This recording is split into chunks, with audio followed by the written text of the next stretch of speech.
Hello and welcome to the next in the Esperanto 101 series. This time we talk about the accusative case. This can be tricky for English speakers. English doesn't use the accusative case nearly as much as some languages do, and Esperanto can be tricky in this regard. Now, what is a case? A case is when a noun or a pronoun or an adjective changes to tell you what role the thing plays in the sentence. Is it the subject of the sentence? Is it the direct object of the sentence? Is it the indirect object of the sentence? In English, we only mark the case on pronouns, not nouns. So for example, if I say the man sees the dog, and then I say the dog sees the man, you know who's doing the seeing in each sentence based on the word order. The subject goes before the verb in English. If I say I see the dog, and then the dog sees me, you notice that I had to change the pronoun from I to me. We actually mark case on our pronouns in English, whether it's a subjective pronoun or an objective pronoun. You and it don't change, but the other pronouns do. I becomes me, he and she become him and her. We and they become us and them. The dog sees them. You wouldn't say the dog sees they. The dog bites us. You wouldn't say it bites we. We also mark pronouns when they're part of a prepositional phrase. You don't say, please come with I, you say, please come with me, and so on. But for now, we're only going to worry about the direct object use. So English doesn't mark nouns. The man sees the dog sees the man, but it does mark pronouns. French and Spanish do very similar. They mark the pronouns, but they don't really mark nouns for when they're the direct object of a sentence. German, however, marks nouns and adjectives, as well as pronouns.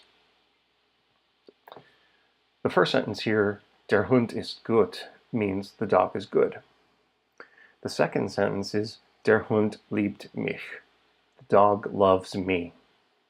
The third sentence is, ich liebe den Hund, I love the dog. Now, of course, the pronoun changed from me to I, or in German, mich to ich. But also the word the changed. It went from der Hund, when it was the subject of the sentence, to den Hund, when he's the object of the sentence. If I say the day is good, I say der Tag ist gut. But if I say guten Tag as a wish, it's become the object. It's taken the accusative form of gut. Now, why is it taking the accusative? Because guten Tag is really the short form of a whole sentence. It's saying, I wish you a good day. So the day is the thing being wished. So it's the direct object of an invisible verb. I wish a good day. So since it's the direct object, it gets the accusative form of the adjective gut instead of the nominative form, which would be the subject. Esperanto does much the same thing. It marks nouns, pronouns, and adjectives in the accusative by using the ending n. It just so happens that's the same ending German uses, but it's also the ending that classical Greek used. So if I say the man sees the dog, in Esperanto, I have to put an n on the end of dog. I have to say, la viro vidas la hundon. And if, on the other hand, the dog is the one seeing and the man is the one being seen, I have to say, la hundo vidas la viron. Even though neither of those is a pronoun, the nouns actually get the marking in Esperanto. If I say, I love my dog, I have to say, mi amas mian hundon. I have to put an n on both the adjective my, mia, and on dog, hundo, so it becomes mian hundon. Mi amas mian hundon. If I say the dog sees me, I have to put an n on the end of the pronoun. La hundo vidas min.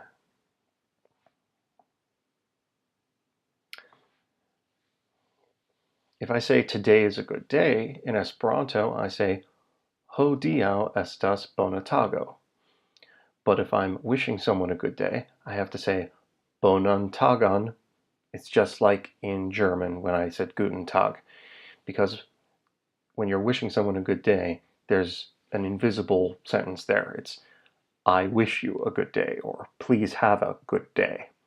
In either case, good day is in the accusative because it's the direct object of the unspoken verb. So both the adjective and the noun have to have an N on them. Bonan tagon. If the noun or adjective is plural, you add the N after the J. So if a man sees a bunch of dogs, we say la viro vidas la hundojn. And if we see a dog that sees a bunch of men, then it's la hundo vidas la virojn. Okay? And, like I said, adjectives get marked as well. So my wife loves her fish, so I would say she amas ŝiajn fiŝojn.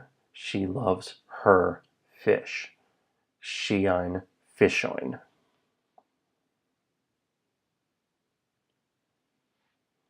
Now this means you can actually rearrange the sentence and it means the same thing in Esperanto.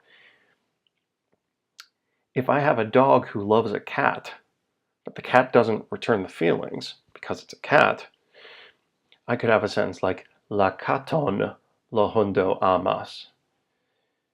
You know the dog is the subject because it doesn't have an N, and you know the cat is the object because it does. I could say la katon amas la hundo.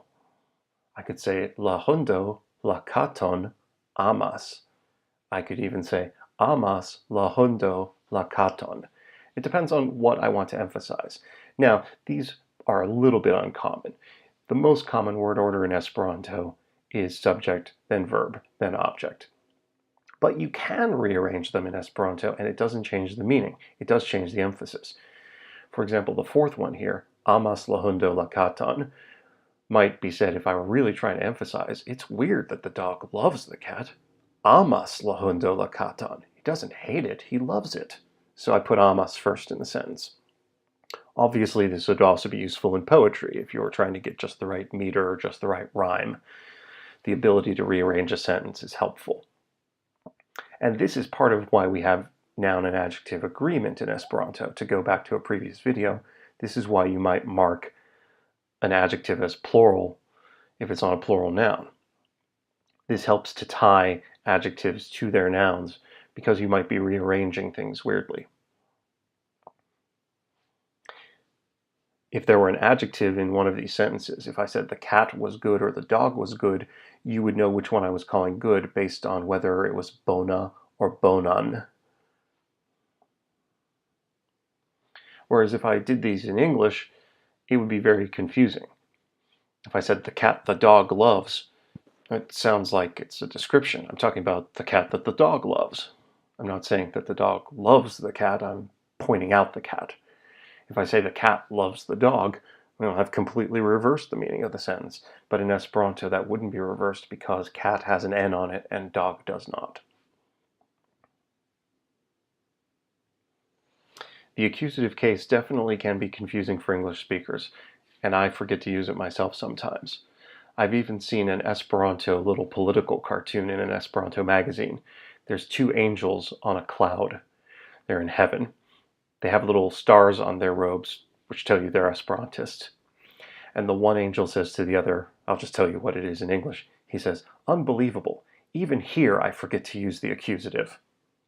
But in the sentence, he actually forgets to use the accusative. It could be worse, however. English only has the two cases, and it only has the second case on pronouns. German has 4 cases. Russian has 6. Some languages like Finnish, depending on which linguist you ask and how you define a case, may have as many as 15. Esperanto just has the 2. And unlike in German and Russian, the rule for forming the accusative is completely consistent and regular. Just add N to the end of the noun, adjective, or pronoun.